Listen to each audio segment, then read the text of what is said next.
and do things that transcend the lousy things that humans do to each other on a day-to-day basis. It's an important thing to give young people this hope and also inspire them to study these hard subjects, which are important. I'm on my way to becoming a grandfather, Anderson, and I want my granddaughter to live in a world where she can see these missions. I've often said to my kids, you know, I was blessed to grow up and be sprinkled by moon dust, seeing the Mercury, Gemini, and Apollo missions, watching Armstrong and Aldrin on the moon. How lucky was I to have born at that moment, and how inspirational was that to me, and making me think about our place in the universe. And I think it's hard to put it in the bottom line of a budget for NASA, but there is a huge payback here. I promise you, just like your kids are appreciating now. Yeah. We should point out the currents are now an issue that they're watching. It's kind of slowing things down a little. Okay, so just Michelle again, and it's been another really long day. Worked from, I don't know, about 10 till 7, but an interesting day. I worked about the same yesterday, and interesting day. It's why it's important to get out and work. You meet people, you find purpose, things happen. I met someone who has a husband with a YouTube channel and 1 million followers. If you are watching this video, you're not 1 in 1 million. You're even more rare. You're maybe 1 in 40. So I made my last video a month ago. What a month it's been. Melania, the documentary, had just come out, and Nancy Guthrie's mother was still missing. I talked about a lot of things, including human trafficking, not just being sex trafficking and forced labor, but targeting people with assets. I learned that in 2020 during the lockdown.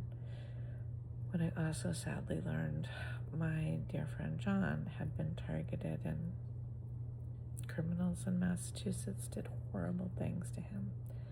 According to testimony by people, some of whom I've never met, but in Massachusetts, they testified. They had called elder services, they reported the abuse, they reported people were unplugging his phone, drugging him with Xanax, stealing his money. It was horrible. I'm still heartbroken.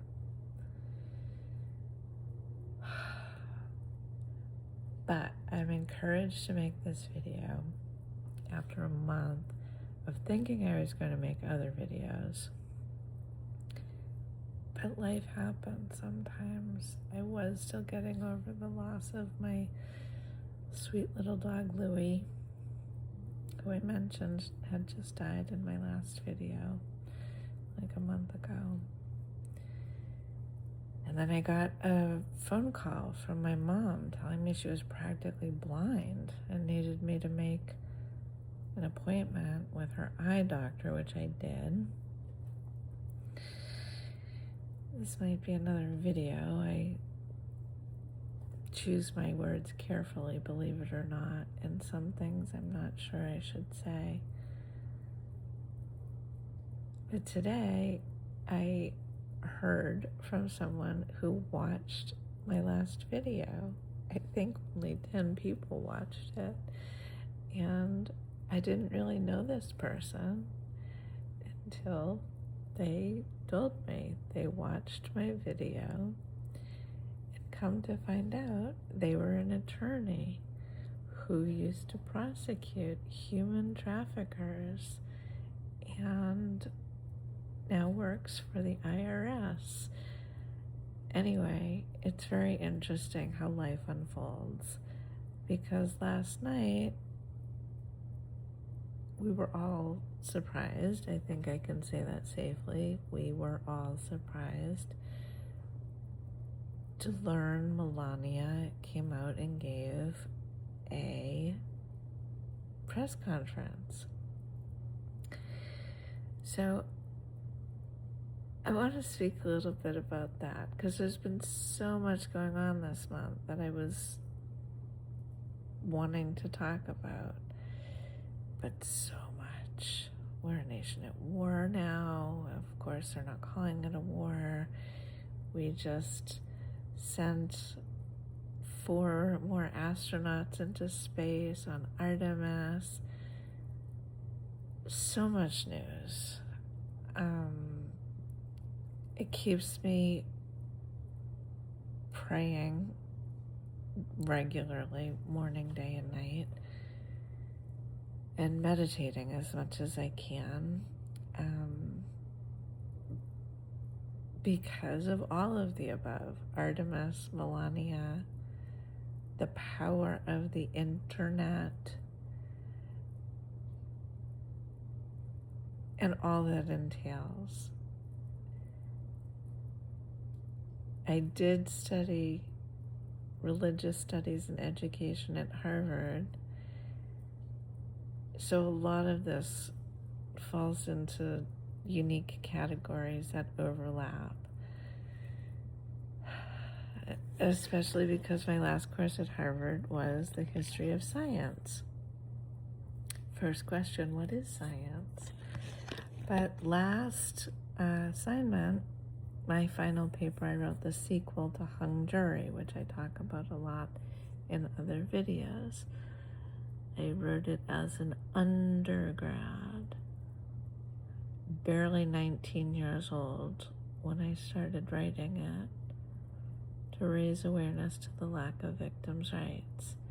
So to me, it felt appropriate to write my final paper for my final course at Harvard. I turned it into the outline for the sequel to Hung Jury, specifically mentioning human trafficking, which I don't think was a term back when I was an undergrad. I don't think it was a term even in the early 2000s, to my knowledge. I had never heard of. Anyway, I digress. These are unscripted. So Melania gave a press conference, and I think we owe her a big thank you. All of us, humanity. A lot of people are dissecting why and trying to critique her. And as I mentioned in my last video, I still hold the belief that she's a victim in all of this. She chose her words stating she is not a victim. So therefore, I respect her opinion of her life. And she lives a beautiful life. And that's part of what I want to talk about today. Days ago, maybe a week ago, I posted something on, I think, Instagram page for someone I also don't really know. Power of the internet connecting us in ways that are meant to be good, keep us connected, and yet you have to be careful because you don't always know who you're talking to, or if you go in real life even, who you're photographed with. So I commented something about victims in the Jeff Epstein context, and the person seemed deeply upset with me that I'm not using proper language,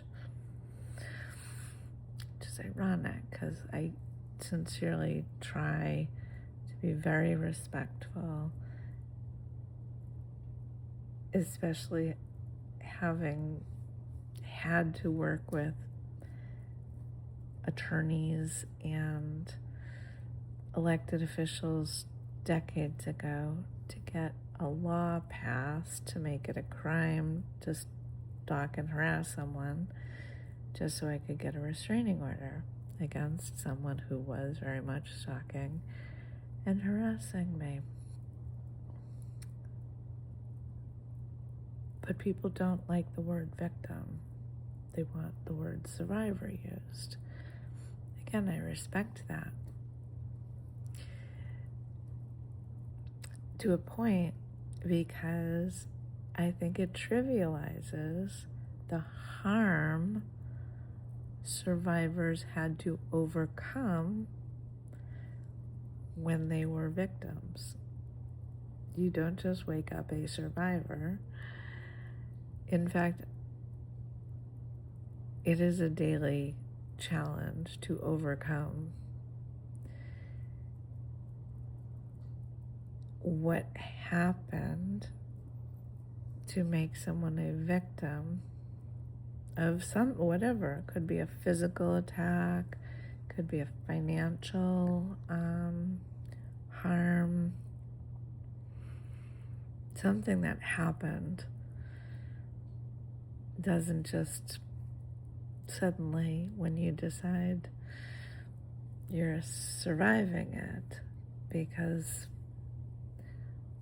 the trauma takes time and it takes effort, often takes a lot of money to put Humpty Dumpty back together again. Healing. Some people, as I mentioned in one of my videos, I believe on Victor Turner, Model and Social Trauma, if you are crushed too much under an oppressive structure or harmed, however you want to use the description, you are thrust into a liminality and the redressive action. Yes, you become stronger, the structure itself becomes stronger, but some people are thrust and not able to ever reintegrate into the structure, into society, into whatever you want to call reality. Anyway, Melania is not a victim. She chose her path, and according to Melania, it's working out for her. I will have to believe her that she wasn't friends with Jeff Epstein, because I didn't know either of them. I wasn't there. And I don't see a problem with her claiming she was introduced to her husband by somebody else. In 1998, I believe, which is why this picture I'm showing, interestingly enough, that was me in 1998. This picture was in the Boston Globe. Black and white. This is the original they sent me. But it was black and white in the paper. In the middle, right there, that was a dear friend of mine. He was actually my houseboy when I was in college writing hung jury. And very sweet person. Haven't seen him in a very long time. If you happen to see this video, hello. Find me, drop me a line. But back to Melania's point, I didn't know that person in the picture. We look like two very happy couples, perhaps, whatever we're doing. I didn't know that woman either. My friend in the middle, we had run into each other after undergrad years when I was trying to just make it on my own, young person living in the city. Ran into my old friend from college. We didn't live that far apart. And that particular night, he actually asked if I would go to this event with his friend because he had to take this woman he also didn't know, but was in, I believe, from Australia, was like the daughter of his mother's friend or something like that. As far as I know, this is the truth. And we were friends. Nothing more to it, nothing at all scandalous about our history. We knew each other, we were friends from school, and just two adults got dressed up and went to an event with two people that I had never met before. Our picture ended up being in the paper. It does happen. Again, in Melania's defense, some of those pictures we see of her with that horrible man, we don't know the context of. I do know horrible people, unfortunately, and creepy people could do that. Walk up, put their arm around you, pictures taken years later. Who is that? Like, it was just a moment in your life. Who knows? He said whatever he said to people. I don't know. Power of the internet. However, all these pictures floating around, and yes, AI now, it is truly hard to know what is real, which is why I still feel badly for her.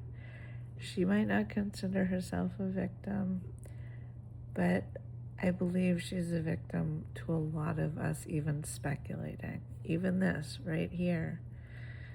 She doesn't want people even mentioning her. And so if she ever sees this video, if she's one of my 10 viewers, I apologize. But I hope you understand, I'm trying to say this from a place of love. I believe you didn't have anything to do with,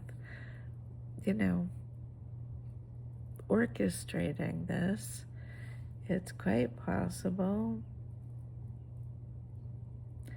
people who are older and not as kind intentions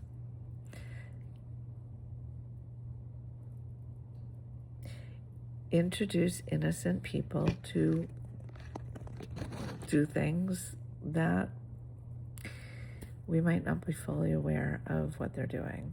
Again, I am projecting my own experience perhaps, but I certainly know too many times people have intentionally told me things that are not even true.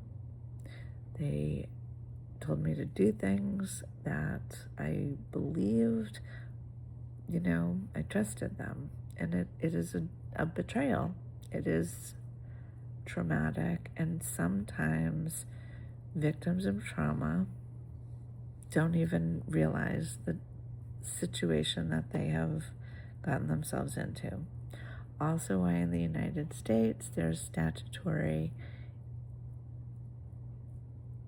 ages that we are supposed to protect children, and I believe we should still not lower the age of statutory rape and not lower the age of, a lot of things. Because, yes, some people are arguing a lot of these alleged victims of Jeff Epstein knew what they were doing. They were kids, 14, 15, 16, even younger. And some people claim they knew what they were doing. They were getting paid a lot of money. They rightly question, where were their parents? These are valid questions. But they are kids. And when you don't, even as an adult, if you are being lied to, if you're too naive to understand the context in which something's happening, you are a victim. You are not fully aware. So again, the power of the internet. Context. So many of us have lost context. We don't even know. Hard to say who's telling the truth and what context that truth matters. There is only one truth. There is no alternative truth. There's only a truth. And we as humans only know our truth. We know what we witnessed, most of us. We know what we do. We know what we think. But we don't always know the big truth that only God knows, because only God is omniscient. Only God knows how all the different players have been brought together, how everybody, we'll use the Epstein file as an example, how everybody is connected in that tangled web. Only God knows the intent in their hearts and minds. We only know portions of the truth. We only know our truth from our perspective. And that brings us again back to Artemis. Furthest they've gone. It's a big deal. Some of us, again, I hear people saying things, don't even think it's a big deal at all, because there have been so many astronauts going into space and doing things.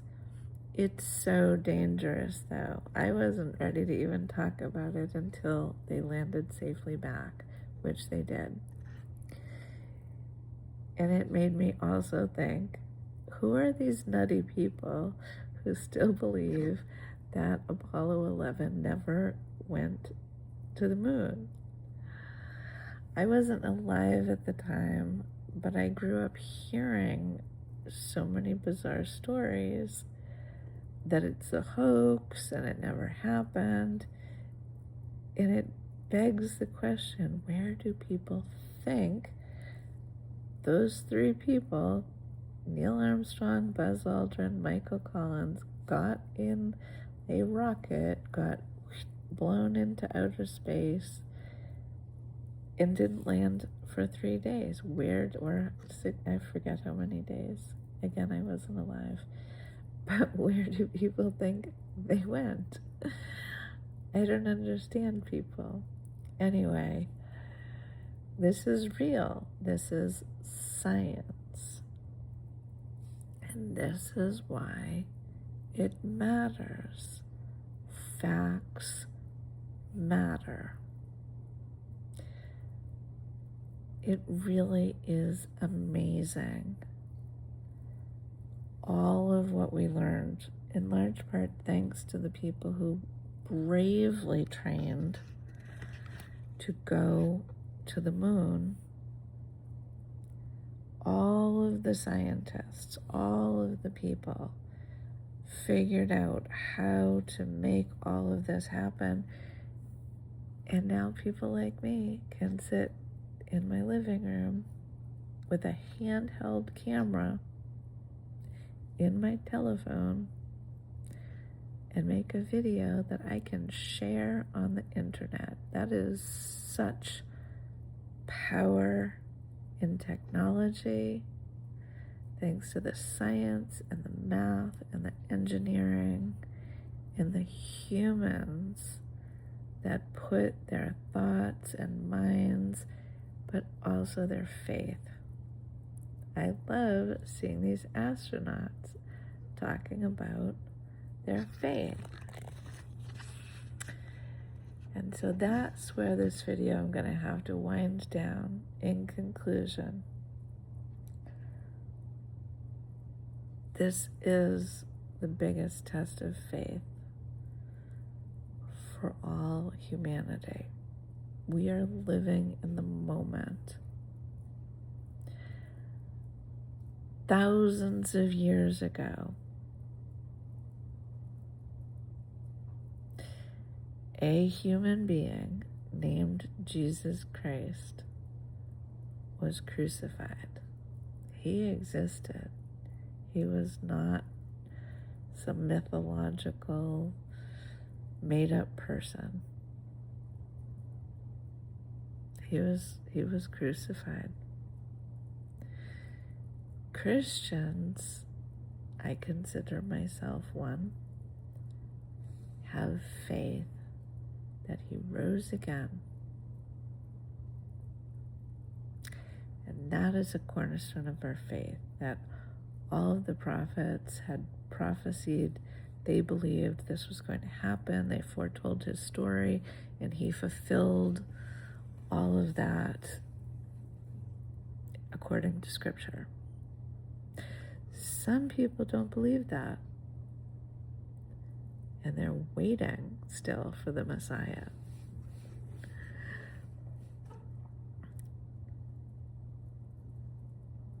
Faith means different things to different people.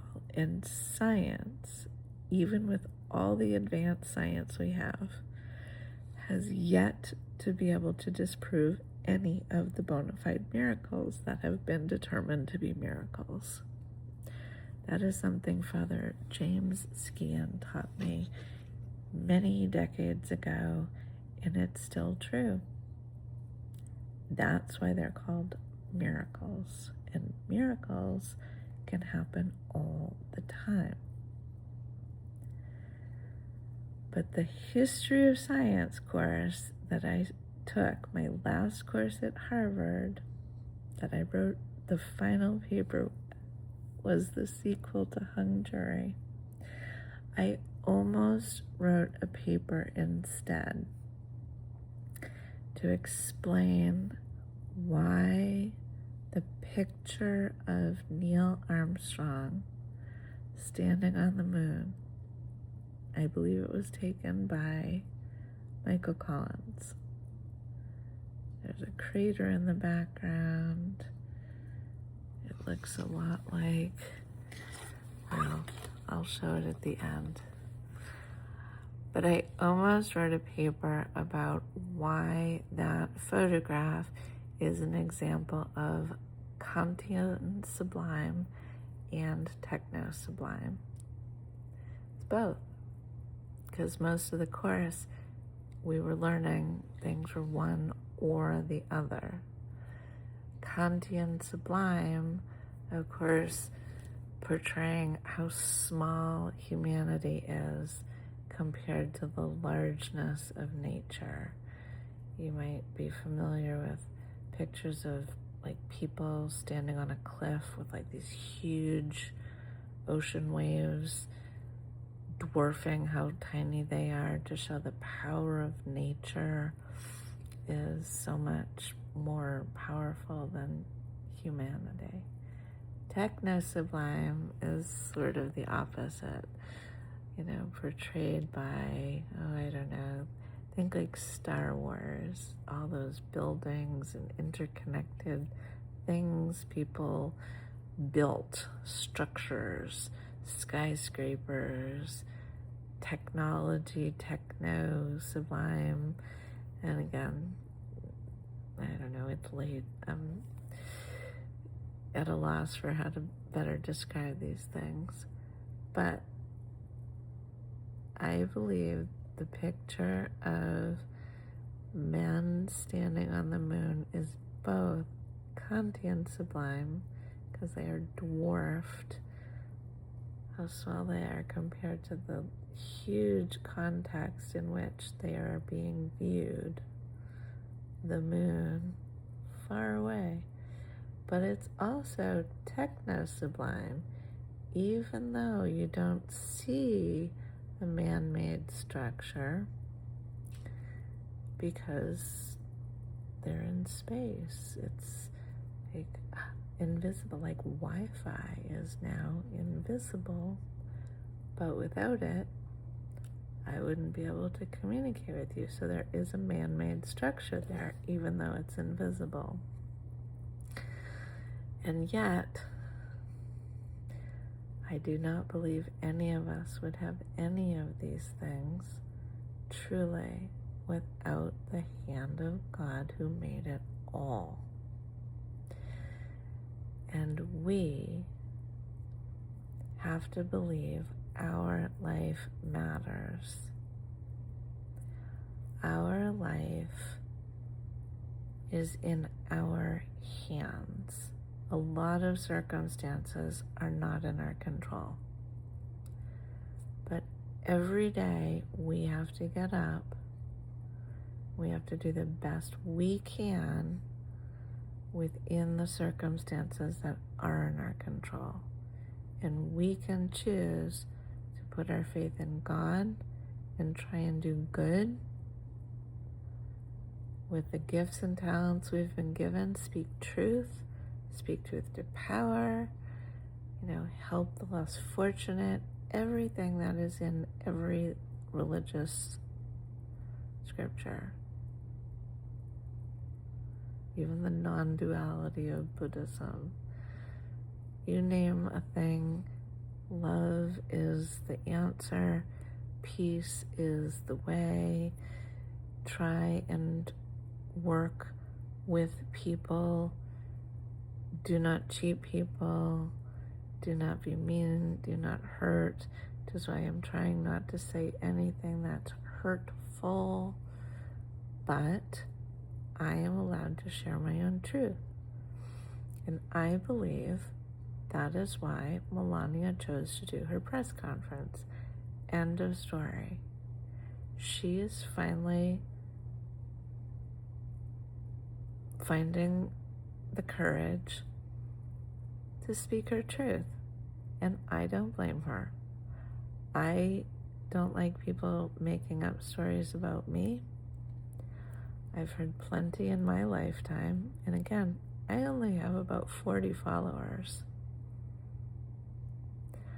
I'm sure you know what it's like to have people say mean things about you, to have people go behind your back and try and hurt you for their own personal profit, whether you consider yourself a victim or you just are a victim and you choose not to even acknowledge the criminals who are intentionally trying to harm you. I sometimes just call it what they are. But I think we should all stay tuned and have faith. Tomorrow can be a better day. And know the truth will set you free. Whether you have the courage to report it or just hold it in the silence of your heart. There are good people in this world, and we just have to find them and find a way to make sure we are getting properly compensated for our work, pay our taxes so that our government can function properly, and pay the people we are dependent on to do things to keep us safe. And if our elected officials are not keeping us safe, if they're wasting our tax dollars, maybe they should find another place.